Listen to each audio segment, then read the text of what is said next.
Good afternoon, everyone. Good afternoon. Okay, you gotta be more excited. Good afternoon, everyone. Good afternoon. Okay, we have an excited group in the gallery, and we have an exciting group online. My name is Garbo Hearn, and I am the Director of Pyramid Artworks and Custom Framing at Hearn Fine Art, where our focus is Black culture through literature and the fine arts. We also work in the community, and one of our programs is Wisdom Wednesdays. And what is Wisdom Wednesdays? That is where those of us who are about to retire or have retired or may retire one day get together and talk about subjects that are important to us having a lovely and productive life. Because you don't want to retire and spend all your days in the doctor's office, do you? No. But if you do, when you get out of the doctor's office, you want to come to somewhere like a gallery or a bookstore and learn something that you didn't know. So we started this process in August, I believe. So the first and third Wednesdays, we have a subject that we hope brings you back. So some of you are returning, some of you, this is your first time. And our partners are Oak Street Health. So let's give a shout out for Oak Street Health. And we also have Camille, I'm changing your name to Madeline. I don't know what it's about. No, Camille is here with her insurance company to tell us about how we sign up for Medicare. Because there is a process and you need to know it because you have to do it before you actually turn 65.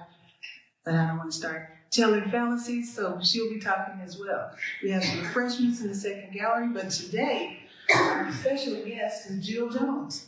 And her topic is what to do when the unexpected happens. And she's going to tell you what that unexpected happens is. Jill is are you retired already? Oh, yes. Okay. But never retired as an author. No. She's written 3 books and she's always writing, so we're glad you're here. So Jill, let's give Jill a hand. All right. Hi, everybody. Yes, my name is Jill Jones. And I don't speak to you today from a point of view of a professional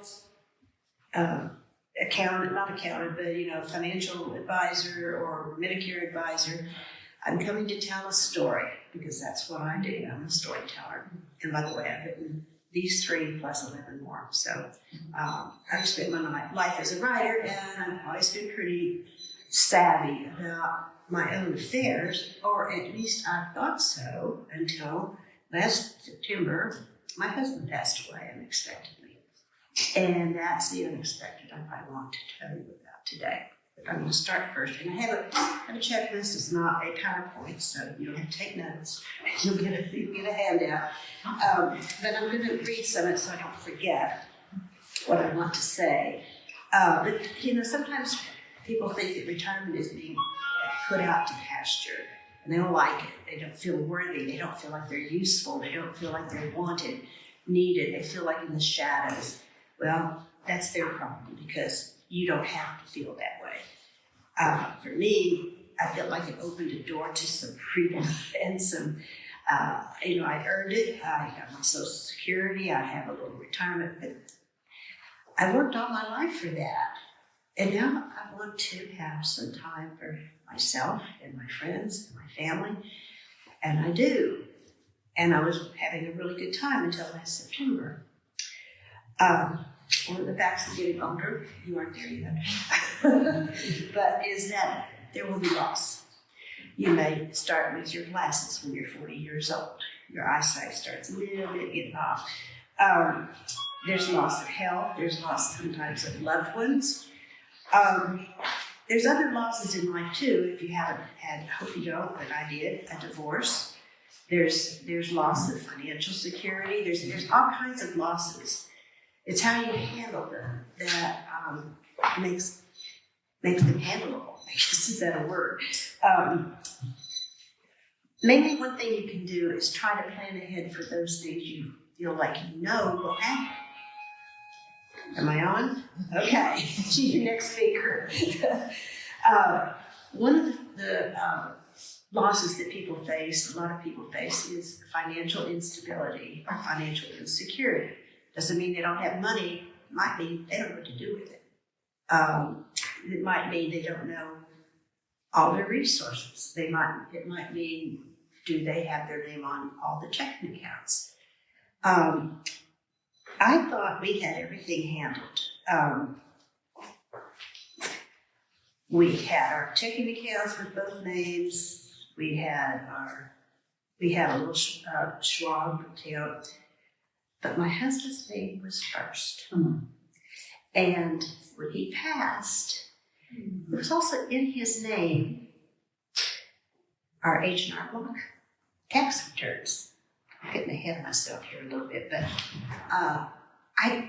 lately you have to have that security code to get that into your accounts. Well, guess where the security code went? To his phone and to his email, which did no longer exist because I panicked after he died and I turned off his phone to save money. Don't do that. It's just one of those things that was totally unexpected. And I went to the bank this morning. I'm still sorting these things like this out after a year. So take my ultimate wisdom. This is Wisdom Wednesday after all, and gets to be self-sufficient. Take charge of your own event, your own affairs. I don't mean take them away from somebody else, but understand what you have. Understand how it works. And for some of us of an age, not you too, that the idea of AI and the computer and online banking and all of that is sort of strange. Am I right? Yes. And I've spent a good bit of time this year learning about that. All of it. I wasn't stupid. I paid all the bills. I knew where our money was and all this sort of thing. We always shared. But he did the investments and the income tax, and I didn't have a clue. Well, guess what I learned how to do this year? I didn't pay income tax. I had somebody helping me, but TurboTax and me did it. But at the end of the day, I felt so accomplished. I felt like I had won a game or something. I felt I had overcome, and I had this huge fear of it, big fear. The other thing that happened, I'm going to get my notes away because I'm talking about it anyway. The other thing that happened, do you remember that there was a big hurricane, Helene, that hit Western North Carolina? Well, that's where I moved here from. I lived there for 25 years. And I had some friends who were refugees from that who came to see me during that time of when their house was a wreck. And I was telling them this story, and I said, I don't know what to do. I have the Schwab account, I have my bank account, and they said, you need to call Al. And I went, well, who is Al? And Al is their financial advisor in Nashville. So I called Al. And I am so grateful for that advice because Al, I don't work with Al, I work with Rick. And Rick is as good as Al or better, and his team. They have saved me so much money and grief and doing things with that. I don't have $1 million in there, but they treat me like I did. And I feel so good about that because I found somebody I could trust, and they helped me find out ways to do my taxes so that you move this over here and then you won't have to pay tax over here. It's like, okay, it's just not my thing. You probably know about it, but I don't. So what I was going to tell you, I'll have to go back to my script here. I wish we taught financial responsibility in high school. We don't. And that ought to be just right up there with math and science. How to take care of your finances, how to be responsible with your credit cards, that sort of thing. And we don't teach it. So what we have to do is the best we can, those of us of an age. They might have taught it in your classes, did they? No? A little bit, yeah. I bet you didn't ever get a class in trading stocks. Okay, so here's some things, and you're going to get a checklist with these on it because this is what it boiled down to for me. I had to evaluate my present situation. I needed to figure out. I knew what my mortgage payment was. It comes out automatically. But some people don't. Some people don't know what their rent is, even if they don't pay it themselves. Know what you're paying. Most mortgages include taxes and insurance, for which you are charged money to go into escrow to cover these costs, and they're variable, so they may change each year. So if you're over 65, this lady right here worked for what was the thing you worked for that told me to go down, and Jerry had to go down and The Pulaski County Assessor's Office. Once you turn 65, you can go down there. They will freeze the value of your property, not your real estate, and not your apartments but the home that you live in. They will freeze it, and your taxes can go up, but it's going to be based on the same value at age 65, and that's a tremendous help for seniors. You've got things like electricity, gas, water, and these usually vary seasonally. And one of the things that I've learned to do is get that level billing. That most of them, I know Entergy does offer that. I think the water company does, and I think the Summit Gas Company does. That way, you kind of can budget and know what your basic, it varies a little bit up and down, but I know that there's going to be X amount of dollars probably coming out of my auto pay for those things. And it helps me because I don't get hit with a bill this high and then a bill this low in different seasons. You have to guesstimate on your food, your gas, your clothing, those kind of expenses. Those are kind of variable, but you can kind of figure it out. I use a one credit card for all of my food, my gas, and if I take myself out to lunch. And so when I get my statement, I know exactly how much I'm spending on those items. It's just an idea. It helps me. Healthcare expenses. These also vary, but if you pay for health insurance, be sure to include this in your monthly budget. And I'm sure Medicare is one of those things that you need to include. And there's all kinds of Medicare mystery. On my plan, I have an Advantage plan, and I don't pay a monthly fee. But some do and some don't, and you have to figure out which one is. So that's her bailiwick. Car payments and insurance, your cell phone, cable, and Wi-Fi, and subscriptions. Oh my gosh, it's so easy to subscribe. It's so hard to unsubscribe. So be careful what you subscribe to. I don't watch much TV, and I found I had 5 or 6 subscriptions I never used, so I canceled them. I mean, I saved probably $50. It's not a lot, but it's $50. So if you make this stuff out on a spreadsheet, then you can notate how you pay it. Like I've got some bills on auto pay, some bills I pay with my credit card, some bills come out. I have to pay them directly online. So it depends on how you pay it. I mean, I pay all my subscriptions on PayPal so I can know them, find them easily. Now comes the hard part. How much do you have to pay with your income?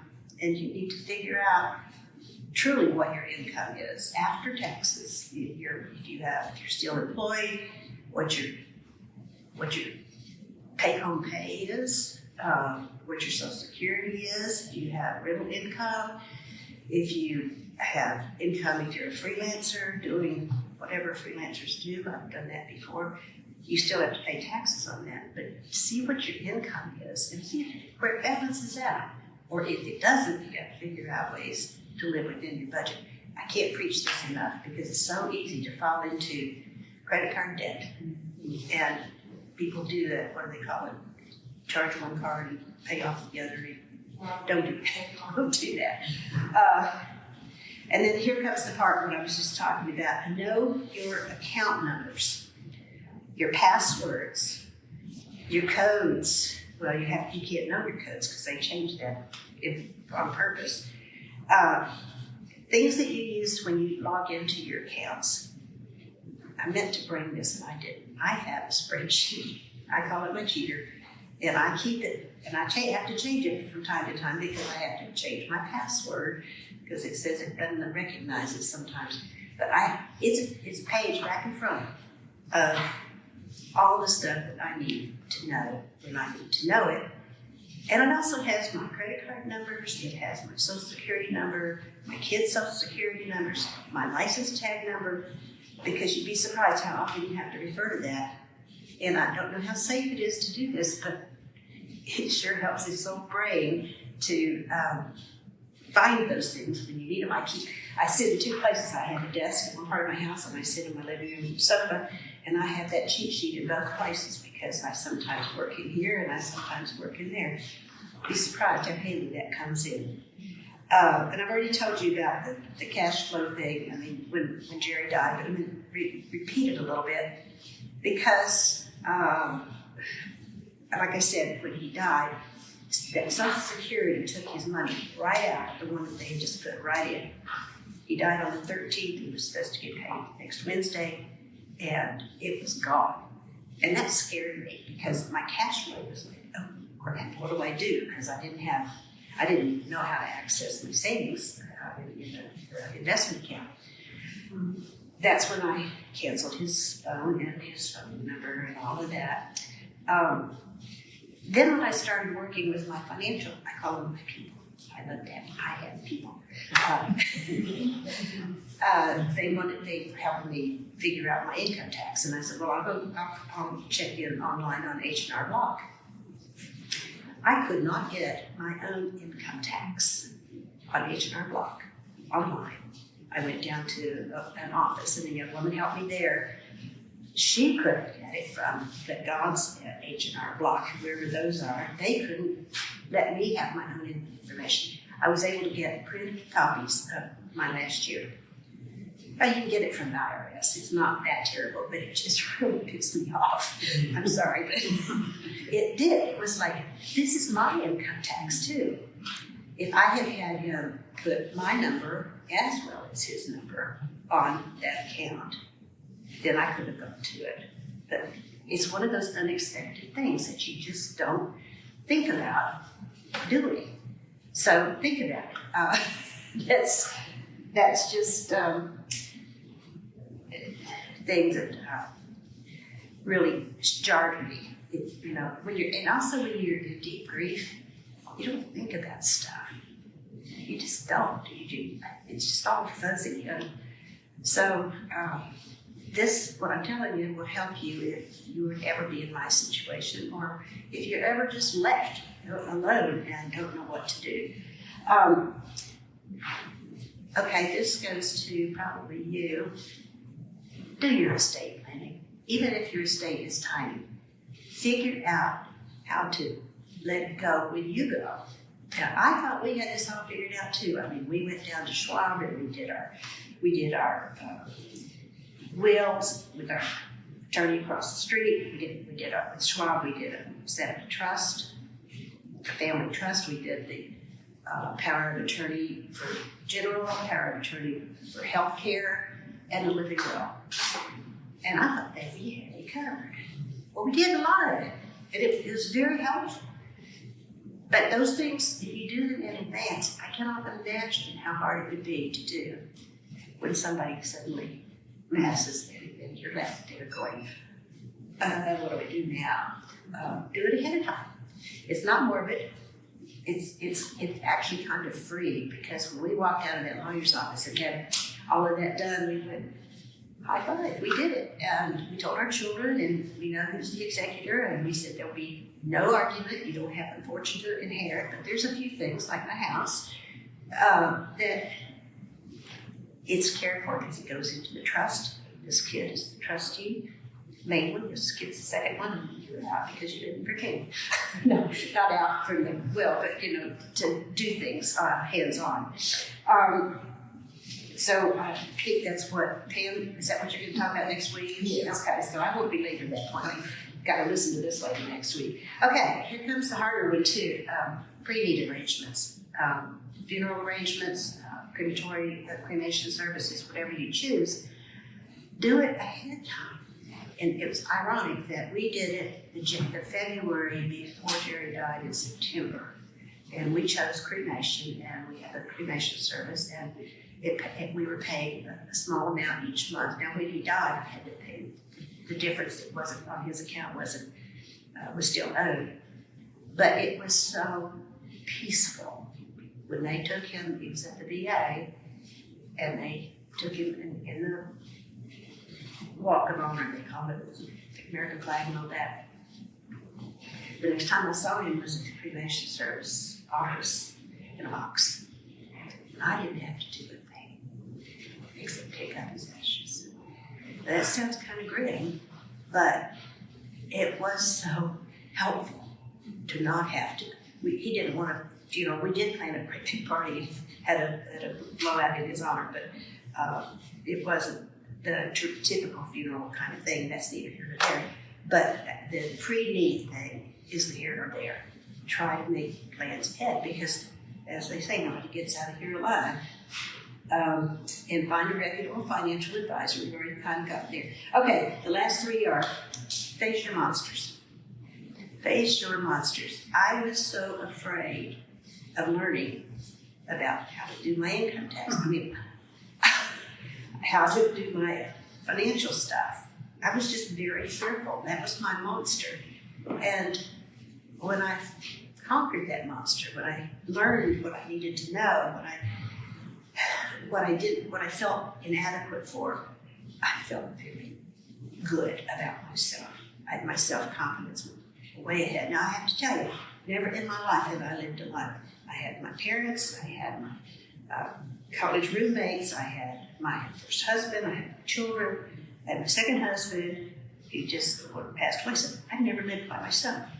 Part of that confidence is, how do I handle the house? What do I do? He did all this stuff. Well, I've learned a lot about how to do stuff around the house. So if you need help for household things, I've now hired a lawn guy. I have somebody come in and clean my house once a month because my back hurts and I'm old and I can afford it.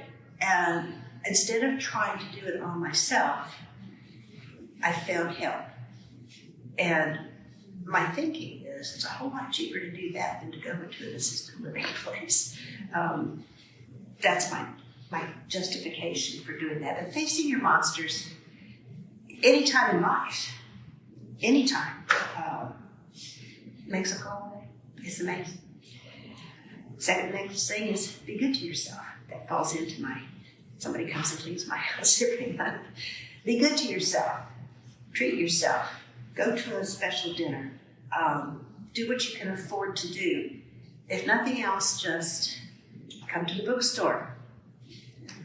Take a walk, a beautiful day. Watch a fun movie. Get away from that TV and all that awful news. Watch a comedy or a good mystery or something, or go back to reading a book. That's what I find myself doing a lot because I am a reader and a writer. But having friends and doing things together with your people, I don't mean my people in Nashville, but your friends and neighbors, your family, your church, your community, whatever you belong to, get involved. Get involved, volunteer, do stuff. It doesn't mean that you're worthless because you are a volunteer. You're very valuable. So, and then my final bit of advice, have fun. You gotta have some fun. If you don't have fun, don't do it. That's my motto. I'm having a great time right now just telling you my story. It's nothing scientific, it's nothing sociological or whatever. It's what happened to me.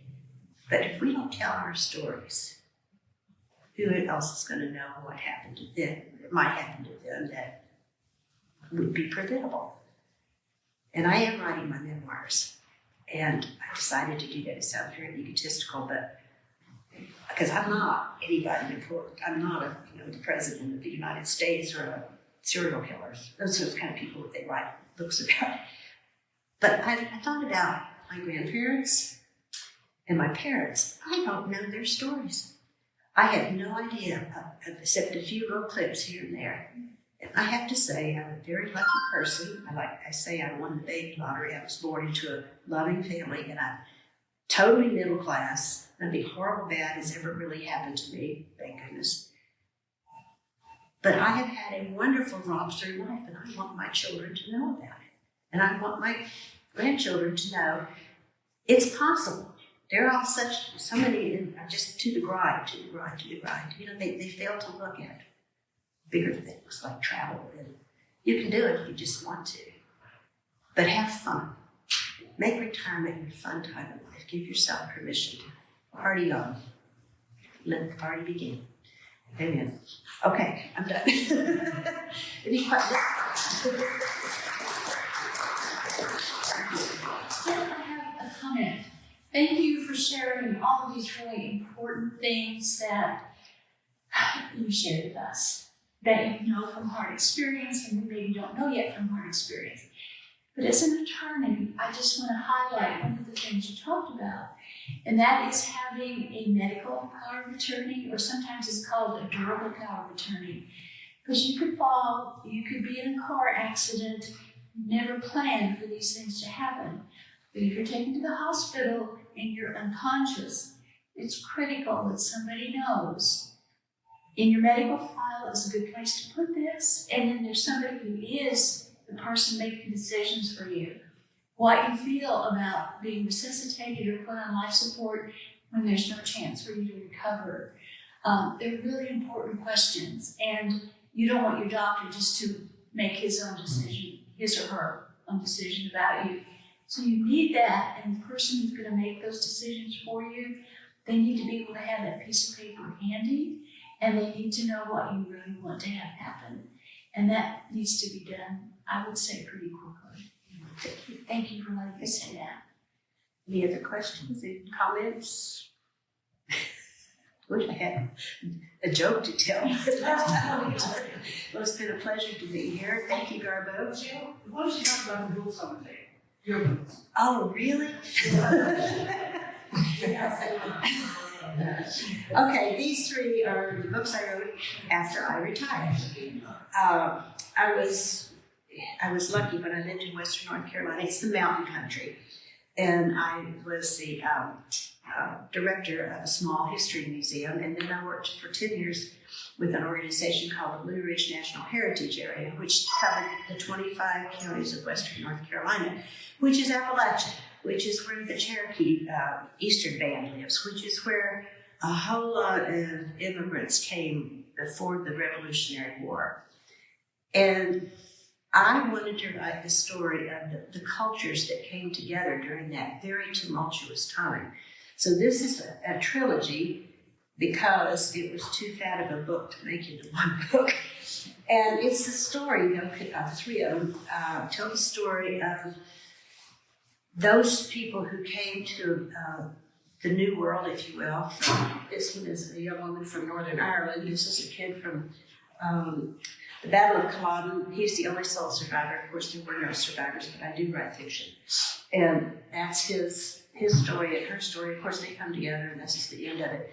But it's all about the people who came here, the people that, whether they wanted to come here or not, because I address that in this book here, the slave trade, and Southern people, the Charleston area, the Wilmington, North Carolina area, and then how these two families, or these two people, she ends up living with a Cherokee and married to a Cherokee man.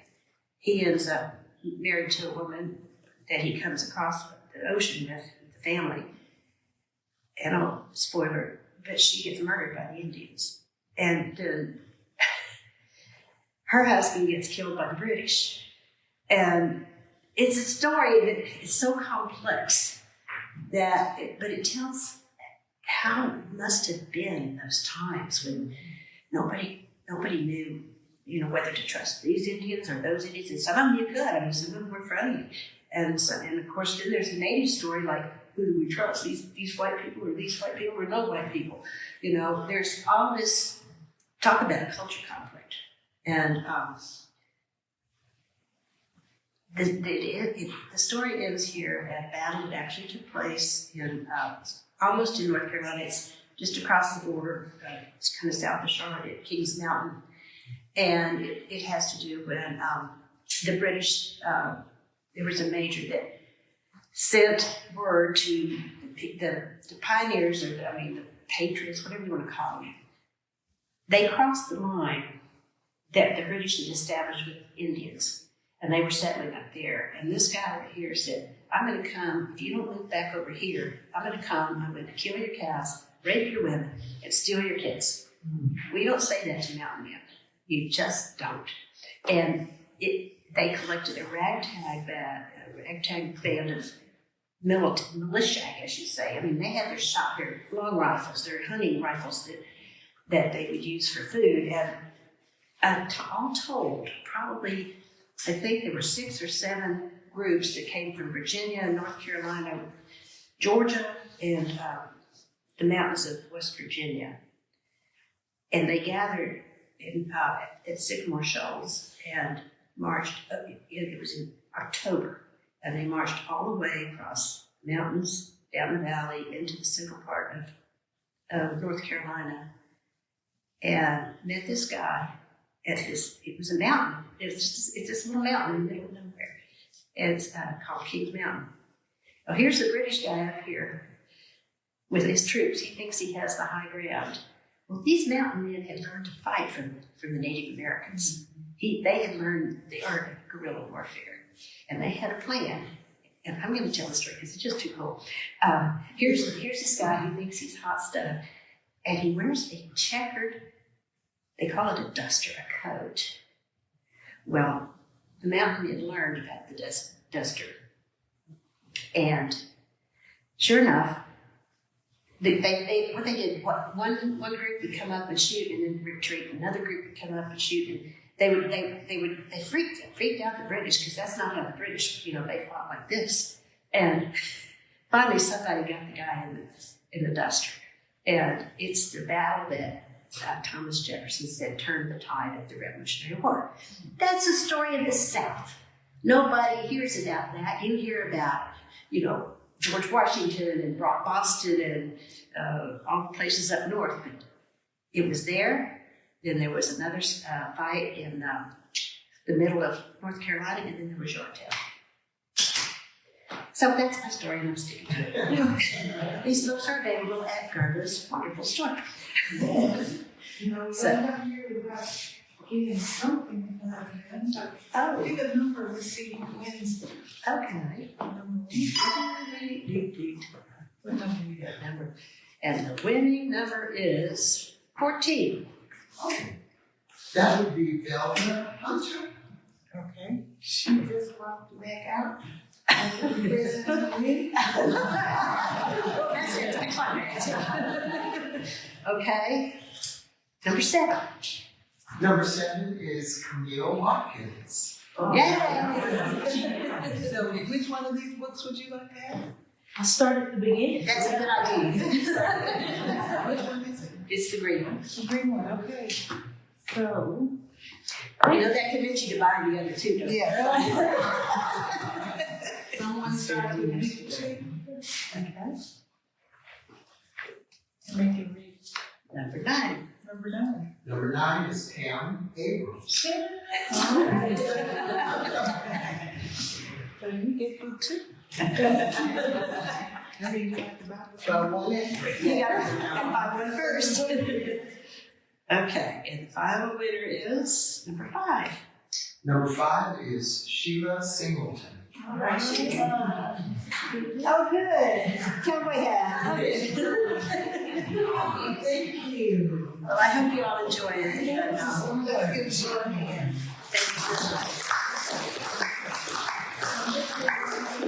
Camille and talk about how to get into Medicare, what that really means. I hear this.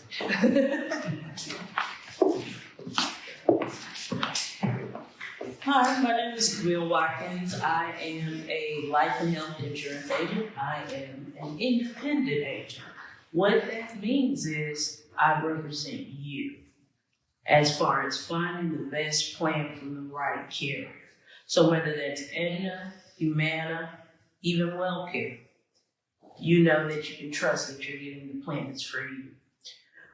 Today, October 15th, actually is the first day of annual enrollment. It runs from October 15th to December 7th. And what you do during this time is you review the coverage that you have. You decide if the changes for next year are working for you. Because you can enroll in a plan anytime from October 15th to December 7th. Whatever decision you make becomes effective January 1st. There are a lot of changes to Medicare and Medicare Health Advantage plans, as well as Medicare supplements coming up for next year. So definitely get in contact with your agent. If you don't have an agent, please get in contact with me, Camille Watkins Insurance at Facebook or watkinsinsurance.net.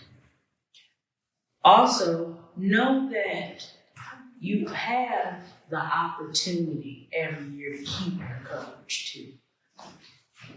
Everyone thinks, if I talk to an agent, do I have to change it? No, you do not. Another thing to keep in mind, when you're becoming 65, you have 3 months before your birthday, the month of your birth, and 3 months after to enroll in a Medicare plan. If you wait till outside those windows, you may be subject to penalties. So keep that in mind. Does anyone have any general questions about Medicare? Does everyone know what Medicare is? Medicare is a federal health plan, and it includes Part A, which is hospitalization or inpatient care. So hospital, skilled nursing, even home health falls under that category. You will also have Part B, which is your medical coverage or all your outpatient care. So doctor's visits, surgery, outpatient surgery, those kind of things, therapy. Then you have Medicare Part C, which is Medicare Health Advantage. Medicare Health Advantage allows you to take those Part A and Part B benefits, and you can also combine it with Part D, prescription drug coverage, to have it all in one plan. So just know that you have options this time.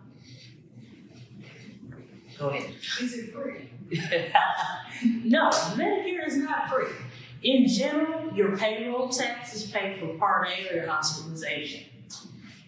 Once you become Medicare eligible and you enroll in Part B, you do have a Part B premium.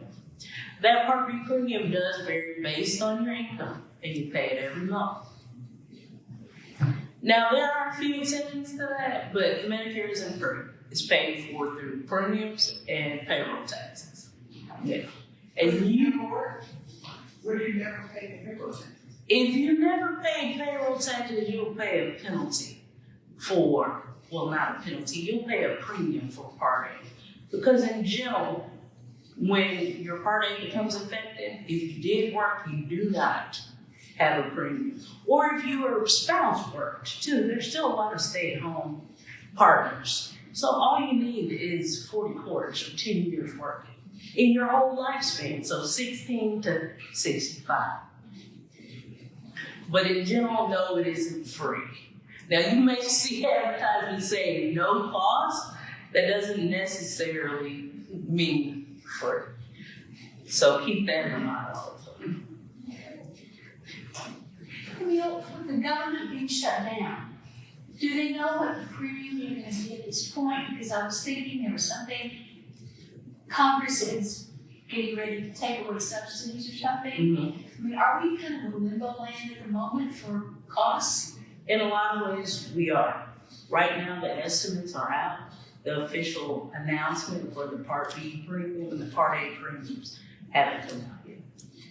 So, but there, you will have to pay one. So that helps. But in general, it's $203 coming out of Social Security most of the time for Part B.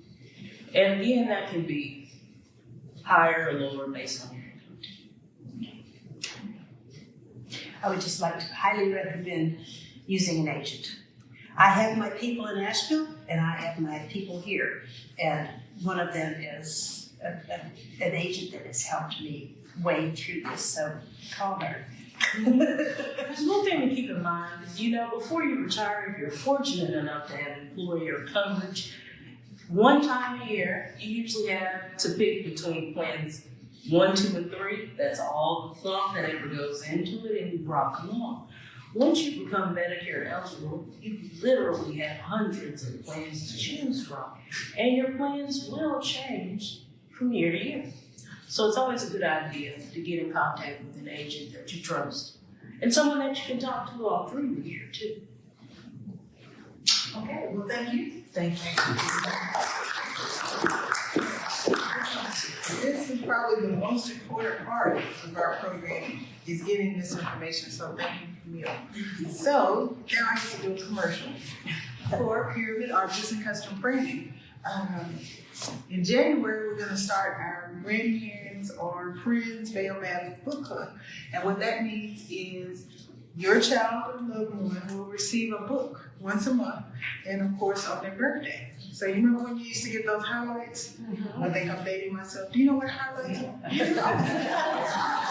And so you get it in the mail and you look forward to it. So now we're gonna go back to that because a lot of children don't hold books in their hands anymore. And so they look forward to getting a book every month. They're building libraries. So we're gonna give you a jump start with a gift card for their child to come in and pick out their first book. So what number do we have? Let's see, who gets to pick that? Yeah. Number 7. Number 7. Number 7 is Camille Watkins. No, she can't look at it again. We just did He must have put him back in. All these rules before we. 13. Number 13 is Grace Brown. Great. Thank you. All right. And let's see. Okay. And number 4. Number 4 is Adrian Brown. Hey, there you go. Oh, Andrew. Good Adrian is the one. All right, well, thank you. Okay, so our last presenter would be none other than Deidre Levi of Oak Street Health, who is our co-sponsor for this evening. Okay, it's absolutely too silent in here. It is a art gallery. It is not a mortuary. Okay, so I work for Oak Street Health. I usually, I'm a social justice junkie. I always want to do something that's meaningful. So one day I woke up, I was 35 one minute and then I was 60. And I saw myself in the mirror for the first time. I'm like, oh, they didn't tell me this was going to happen overnight. Because it seemed like it happened overnight. And all of a sudden I didn't, the people started calling me, hey, auntie. They were putting miss in front of my name and everything, so I realized there's a whole lot that I didn't know about growing older.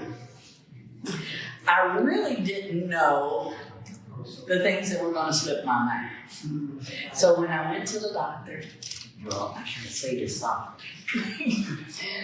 When I went to the doctor, I go there because my gout is awful. My gout had kicked in, but I had forgot that I was having heart palpitations and my head would hurt on the left side because I had gotten older. But I had my few minutes and stuff and I forgot to say that. Well, I heard about this place called Oak Street. Okay, in Oak Street, allegedly, that's how I felt about it, allegedly the doctors were spending more time. They said that the doctors spent 40 minutes with you. I'm like, no, you were probably there for 40 minutes. You might have, parked, and then you went and sat in a waiting room and talked to a receptionist, and then she sent you into a room, and then the nurse talked to you for a few minutes, and then the doctor came in, and did this, you know what, and he did that, and that was it. No, I actually found out they really did. And they, not only did they spend the 40 minutes talking to you, they didn't hold their head down and write something because there was a scribe sitting there. And it was beyond just what your health condition was, and they'd ask you about that because there was a social worker that you were going to see next. So if you had a problem with housing or food, they were going to try to help. You know, one of the things, and this is what happened this morning, we really pushed people that we can see, we can literally see that they need help into coming to Oak Street. And you all know it was National Night Out. Last week, was that last week? And I saw this man, and he seemed like he was in bad shape. But he didn't have a phone. So one of the things to get someone treatment, he didn't have a car either. So one of the things to help people get to Oak Street, because it's a clinic, just understand it's a clinic, and they send people out like me to get folks to come here. He didn't have a phone, he didn't have a car. And so I said, we can get you an appointment, but in order to send transportation over, make verify by phone. And I'm like, okay, I'm pushing it. Your appointment is gonna be at 9:20 on Wednesday today. I'm gonna be in your front yard, knocking on the door for you, so that you can, so that somebody can confirm that you're going. Oh man, in this week that went by, he was much sicker than what I saw in the first place, and refused to go. So, yeah, here came the van to pick him up and everything. So after the van went on, he would not go. I sat there with him for a second. I'm not really sitting with him because he won't open the door, and he's talking to me through the window. I told him that I'd be back, which I'm gonna go when I leave here, and try to give him another day. Give him a couple of days to feel better. Have the neighbor check on him the next day and things. This is the difference between Oak Street. Who does that? Who's gonna do that? So you might see the commercials on TV and they're cool and everybody's happy and everything, but there, on my side of it, it really is about the people. I got some brochures out there, it's little doodad swag that anyone can grab. And if you think about it, you might not need it, but you might run into that person that really needs a primary care person. Give me a call. I have cards and everything. All right, you all have a good one. And thank Garbo again for that.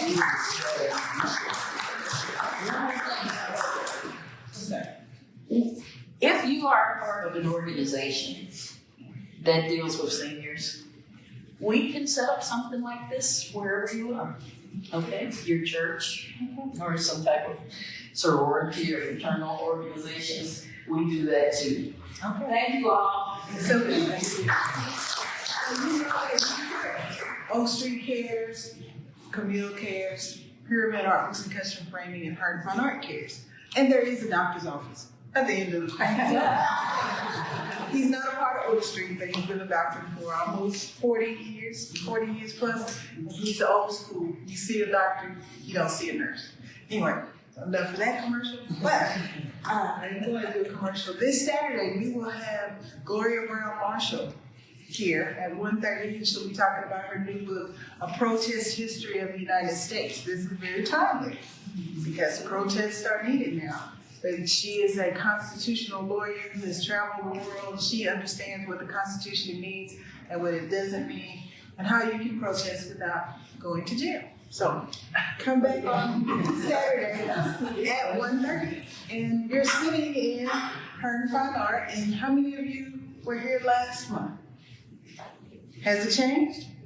Yes. Yes, it has. So we have the work of Arkansas artist Rick Stallone, who is based in North Little Rock. He's the chair of the Central High School Art Department. But in his spare time, he creates meaningful work. So this exhibit is called What Time Is It? I encourage you to read the poster and see what he's trying to say, but it's a functional exhibit. So you can have a beautiful piece of art and a working clock, so they do work. So please come back Saturday. His reception is from 3 to 7. So come back and meet him, talk to him, and let's celebrate his accomplishments. So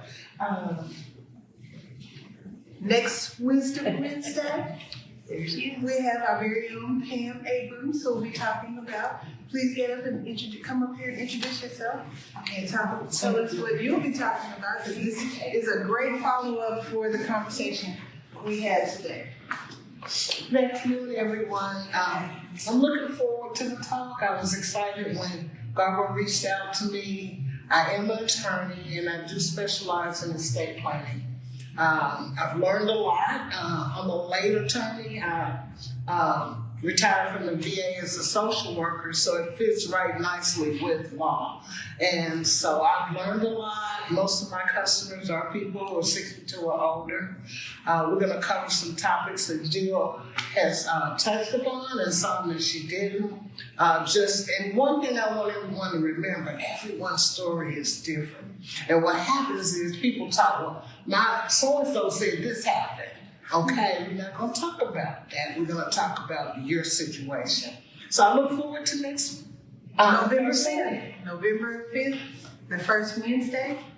We look forward to seeing you. And on November 19th, we'll have Karoma Neal, who will be talking about 5 things you can do regarding air property. How many of you have air property? Understand what that is. So that's one thing that's really hard when you own property with 10 other people or 10 other families. And you're paying the taxes and they're like, what? And then you sell the property, you're like, where's my money? So anyway, we'll be talking about this. So we're talking hard subjects here, the things that people don't think about till it's too late, and that's what we don't want to happen. So thank you very much. We do have the schedule through February here. Thank you, Adrian, who's coordinating all the beautiful flyers and things that we've gotten, and Jill has done an outline for you. So everything is on the swag table out there, so please pick up one if you like. And we have refreshments provided by Camille, so please talk to Camille, talk to each other, view the exhibit. This is a fun Wisdom Wednesday, even though it didn't seem like it. It's kind of brilliant. But it is what it is. But we have to have those hard conversations. So thank you, all of you, and give yourselves a hand for being here.